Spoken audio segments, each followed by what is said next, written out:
Welcome to another Combat Mission Shock Force 2 video. It's time for Mission 3 of the Khabour Trail campaign, titled Red Barricades. In the previous two missions, a battle group from Princess Patricia's Canadian Light Infantry had successfully assaulted the town of Tal Tamir and captured the first of the crossings over the Khabour River. As the battle group prepares to head towards the town of Nasri, E Company has been conducting sweeps of the rest of Tal Tamir to ensure the town is secured. A Canadian helicopter has been shot down by anti-aircraft fire, and a platoon from E Company has been tasked with finding and eliminating the guns. When they reach the area, they find a group of Syrian unconventionals under the command of a fanatical local commander have set up roadblocks leading into the neighborhood. The platoon will need to clear the area, secure the roadblocks, and eliminate both the anti-aircraft weapons as well as the local commander of the Syrian forces. This time, civilians have left the area, so the rules of engagement are open. I can freely damage buildings if needed. The map is quite small, with a major road running up one edge of the map around to the back, and then a highway where the Canadian forces will begin. The major road is expected to be mined, so it is best avoided. There are a total of 4 roadblocks set up on the close half of the map at the minor roads, blocking the path deeper into the area. These roadblocks may also be trapped or mined, and they will prevent vehicles from getting too far up.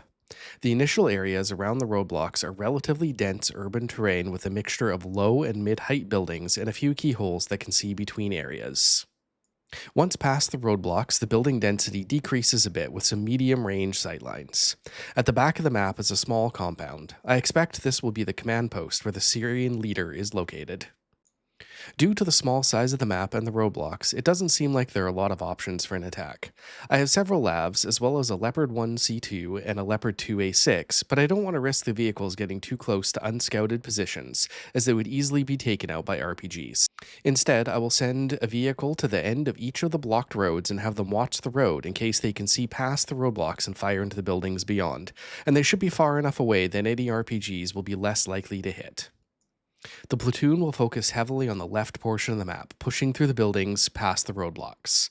They will then sweep around to the back of the map, clearing the compounds before turning around and heading to attack the rear of the remaining roadblock positions. This will allow the greatest concentration of force for the limited infantry I have available in this mission.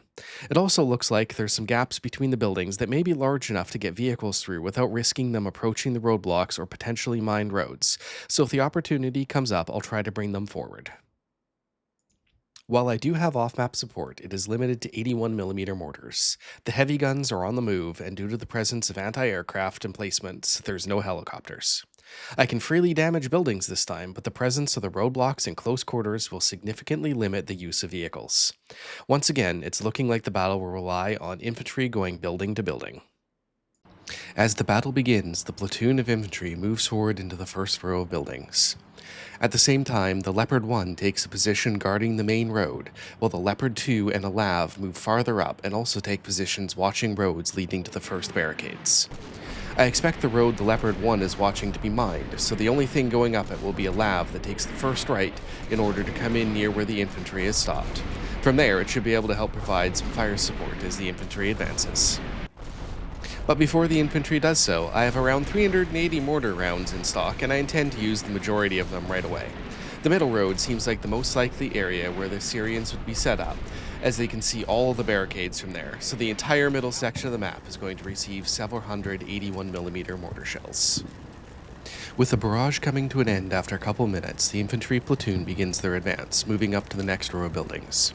Most of them remain on the lower floors, but a couple teams move up to the second floors of their buildings in the rear, where they can get a better view of the area ahead.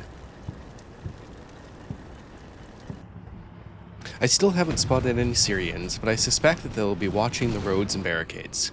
The vehicles at the ends of the roads begin to fire at buildings that they can see, hoping to catch any hostiles that are there but hiding.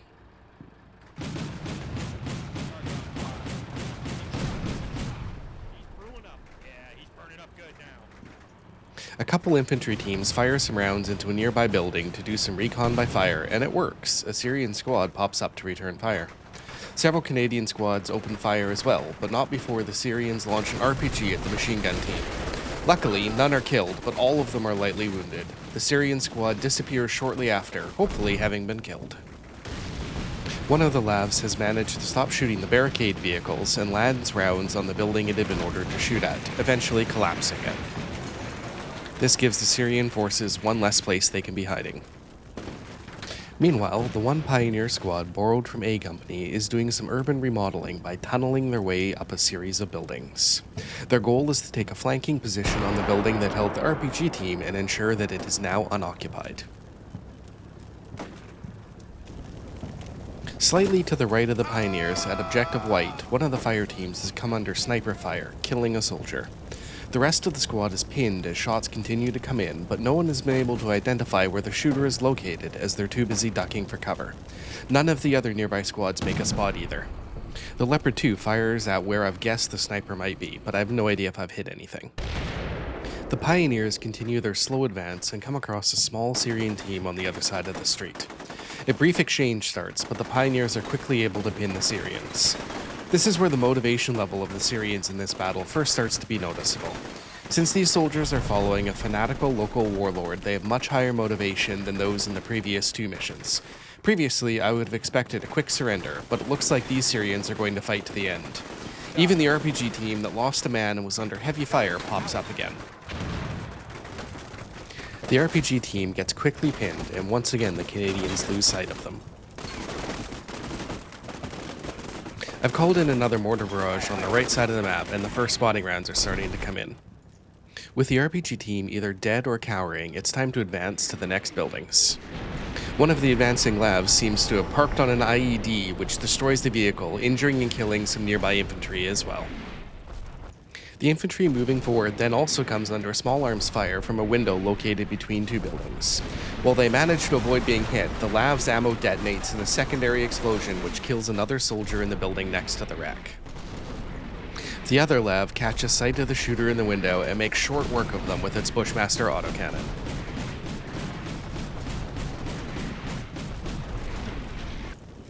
Over to the Pioneers, where they've moved another building over and come under fire once again. This time, they don't get the upper hand right away and get pinned down.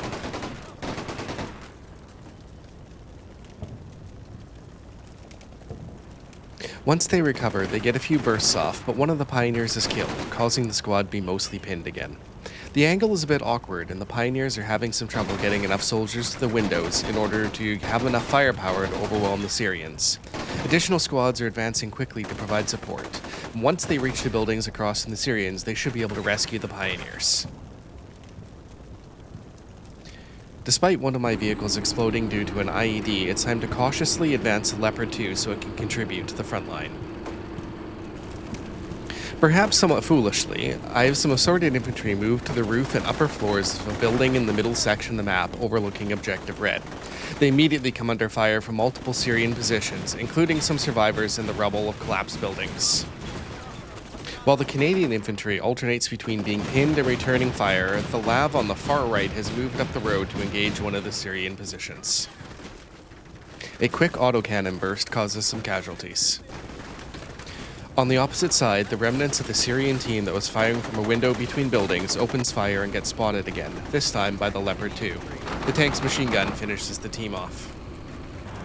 Even though a couple of the Syrian positions have been wiped out, I still decide it's a bit too hot on the rooftop and pull my infantry back to the safety of the lower floors. Once it calms down a bit, I'll have them go to the second floor instead of the roof. The only remaining Syrian position nearby that I'm aware of is in the collapsed building, where there's a couple cowering Syrians and one in the back crawling along the roadside. By now, the Pioneer squad has been rescued and the infantry squads have spread out around the buildings, where they catch sight of the poor Syrian crawling around.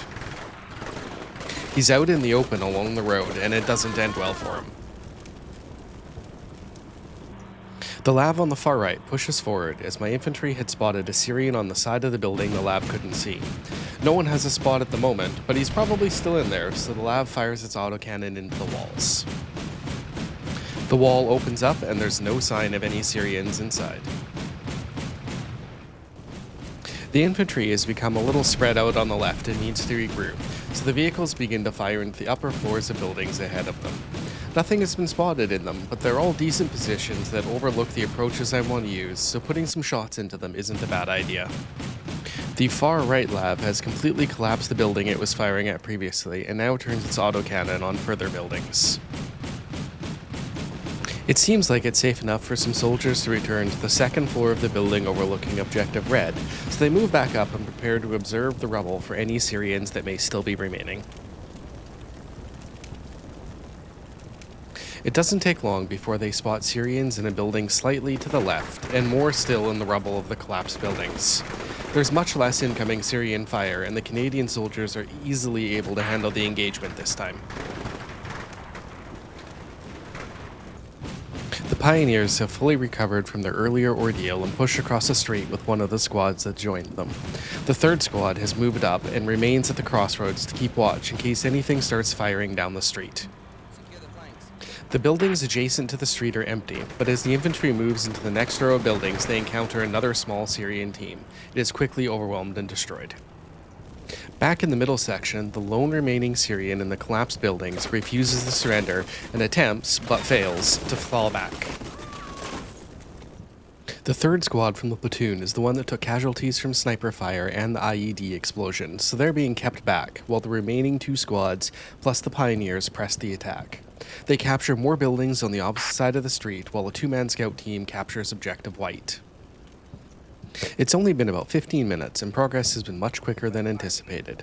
My aggression has led to a couple losses that probably could have been avoided, mostly the Lav hitting an IED because I was eager to use it as fire support, but overall the battle has been going according to plan and the end is in sight. As the infantry continues to advance towards the last compounds, I try to call in a strike with the last handful of mortar shells, but they're landing nowhere near where the spotter can see, so I end up needing to cancel it. Instead, I'll find what looks like a clear path to bring up some vehicles for support. I wasn't paying attention to the door location, and a fire team from the Pioneer squad makes a risky dash to a neighboring building. They come under fire, with an RPG hitting the nearby building, but the fire team luckily makes it across unharmed. The rest of the platoon around Objective White sees where the shots came from and opens fire. In the background, you can start to see the unit icon of the Leopard 2 as it makes its way between the buildings, avoiding the streets. The platoon firing has attracted some more attention as a second Syrian position in the second floor of a building opens fire. This appears to be a full-size Syrian squad, whereas most of the groups I've encountered so far have been 2 to 3 man teams. Despite having more firepower of their own, they are one squad being fired at by a roughly platoon-sized force and are quickly pinned. It seems like most of the Canadian squads have run out of rifle grenades at this point, and while the small arms aren't as effective, they're still managing to inflict casualties. The first Syrian squad that fired at the Pioneers recovers from being pinned and fires another RPG shot, but it hits high and fails to cause any injuries. The Leopard 2 arriving is a welcome sight, but as it approaches, a second IED goes off, this time causing no casualties. The Leopard 2 is unfazed and quickly fires a shell into the Syrian position on the upper floor. One of the Lavs came up with the Leopard and has swung around the buildings to get a clear view of the backside of one of the last compounds. There was a partial spot on a vehicle previously, so I believe the AA vehicle is back here somewhere. Sure enough, it rolls into view and is shredded by the autocannon.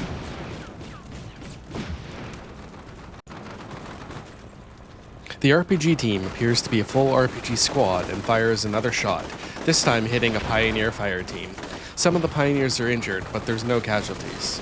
The rest of the platoon opens fire on the RPG squad and they're pinned by a massive barrage of small arms fire.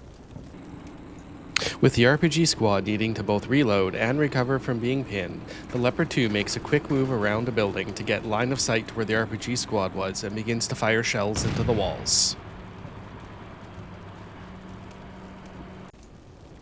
After a few shots, the wall collapses, revealing some dead Syrians and nothing else. Hopefully that means this relatively stubborn RPG squad has been dealt with. Due to a healthy fear of IEDs, the Lav on the right hasn't been moving any closer to the barricade at Objective Blue. While it sits there, it catches sight of a Syrian in a nearby building. 22 of the 50 minutes in the battle have passed, and the Canadians are in control of the majority of the battlefield. Objective White and Green have been taken, with only Red and Blue remaining. Once the last few areas at the back of the map are cleared, it should be easy enough to come out Red and Blue from the back and secure them as well. The area seems secure enough for the Leopard 2 to move forward into the open, and the Pioneers to make the crossing to the final compound. As they do so, some shots come in from a keyhole position between buildings. Once again, luck is on my side and no casualties are taken. The lav on the right spots the shooter and eliminates him. The Pioneers have since made it to the final compound, along with the lav that took out the AA technical. They swiftly spot some Syrians in a building on the opposite side of the compound and hit them with overwhelming firepower.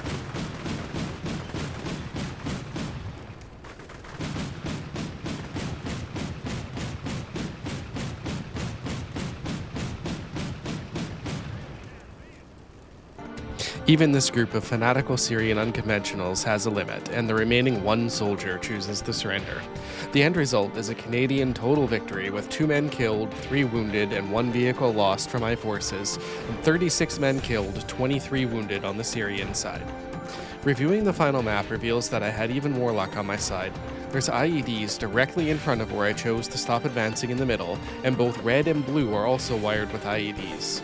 Had I chose to advance along the right instead of the left, my casualties would have likely been much higher as I ran into these 4 IEDs. That's it for Mission 3, thanks for watching, and see you in the next one.